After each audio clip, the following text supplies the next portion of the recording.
There's obviously a huge amount of talk about, the importance of branded content or just content in general in any ecosystem for a brand, and that's something that, we're doing a ton of work for at J. Walter Thompson. One of the things that I think becomes the sort of most important part of this is it's not whether brands should do branded content, because brands should be creating content, regardless. The question is, where should they be doing it, and what sort of, from a form of entertainment or utility or partnerships, what's the right combination of things for brands? It's, there's a lot of talk like, the big thing, a year ago was every brand wanted to talk about like, we've got to have mobile, we've got to have mobile. The question isn't like whether a brand should be doing mobile, because every brand, it's our #1 point of contact, to the internet. Of course they should be doing mobile, but the question is, what should a brand be doing? For some, an app is a really smart thing to be doing in mobile. For others, it's not. And so the same thing is true for branded content. When you think about what a brand could be creating as far as content, what's the best fit for the brand? And where is the brand in a sort of sense of creating its sort of ecosystem online? So if the brand has a natural following, creating a stream of content for that seems like a logical extension. If they don't, then you've got to create things that really generate interest for the brand and an expectation for what people are going to come to.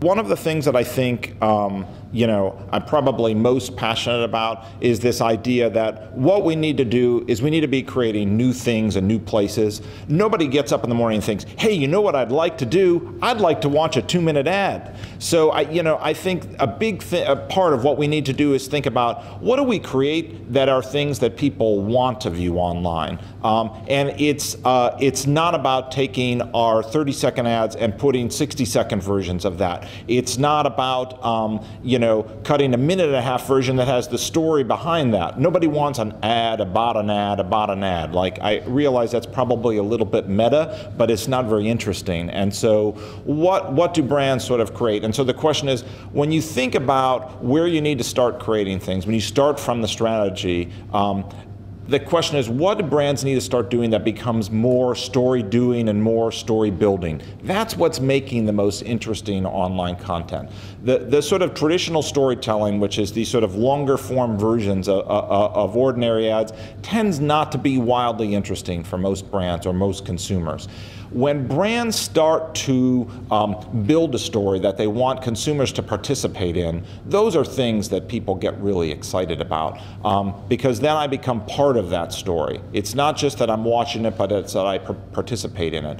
And then I think when you look at the sort of the world of story doing, which is sort of like another one for those people playing sort of buzzword bingo, it's always one of the new things. What does that mean?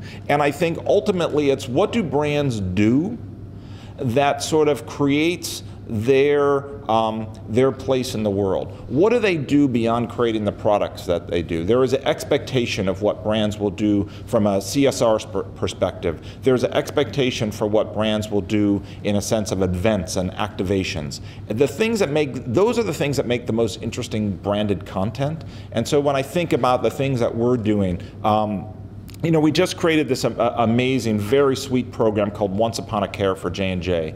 And it was all based on this idea that I think we all universally hold this truth, that the world is becoming a less caring place. And so we said to ourselves, could 7-year-olds inspire us to care more? What sort of values of sort of care are we passing on to our children? So we went to an elementary school and we asked these 7-year-old kids, tell us about a time that you cared, or tell us about a time that you cared for somebody else. And we took these stories, these children's stories, and we turned them into children's books. And we ended up with these 5 beautiful children's books that we did with this, amazing children's book author and these 5 amazing illustrators. And then we came back and we filmed those kids reading their stories to their parents. And then we offered those stories online. So we made ebooks available, and for every ebook that people downloaded, we're going to donate a book to a school library, and it continues this story of care. And it's all about proving this point that sort of 7-year-olds can sort of inspire us to care more. But the most wonderful thing is that's not storytelling. You could have done sort of a traditional 60-second long-form piece of content about how care is important in the world, but it's so much more powerful to watch these kids tell that story, and it's so much more powerful as a consumer for me to download this book and read it to my children and sort of get them to then participate in that. It's a much more powerful thing, and that's where I think the most interesting content is coming from. I think one of the other hugely interesting areas is what partnerships do brands sort of participate in to get the sort of scale of things. Like, you can start from scratch and build the whole story yourself. But there are also these amazing followings out there for people that are already creating great content. And so when I think about where we want to start to tell a brand story, where's the opportunity for that? Often partnerships are a great place to go. So we had this amazing idea for Listerine about a year and a half ago called Will It Kill It? And it was all about sort of a torture test. It was like this amazing demo that you could put Listerine, pocket pack strips against any sort of the stinkiest foods known to man.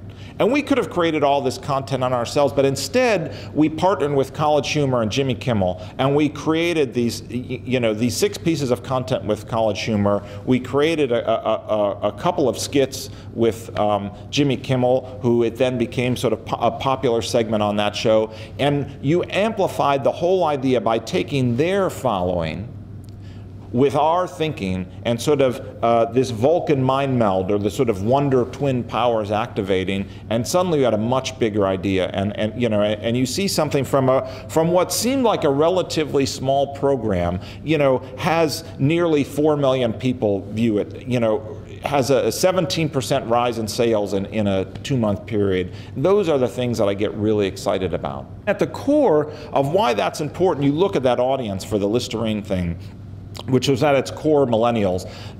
They're cord cutting, and we're all cord cutting. I mean, we have one cable box in my house, which is this. There's still programming that some of us can't live without, but for most of the televisions in the house, there's no cable attached to them.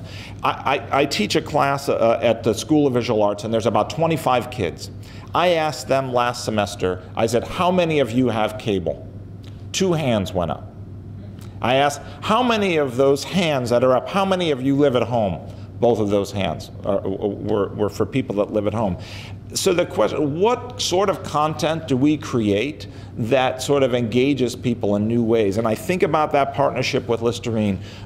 Those millennials are coming home, they're getting their content from, they haven't stopped watching linear video content, but they're getting it from YouTube, they're getting it from College Humor, they're getting it from Vice, they're getting it from YouTube. And brands that are successful need to be bringing content into those places, but it doesn't mean that they need to start from scratch.